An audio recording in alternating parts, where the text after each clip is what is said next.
Ja, naša inovacija je Mulcher Triplex, kjer funkcionira na velikih delovnih površinah.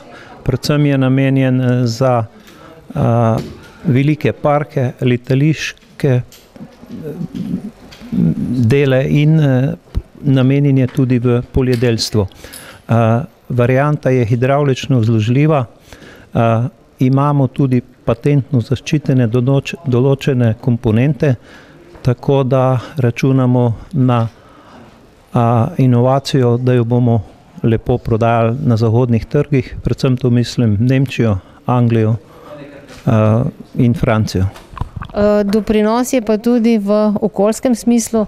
Ja, v vsakem primeru v okoljskem smislu manjše porabe energije, manjše CO2 v okolje in racionalnejše delo.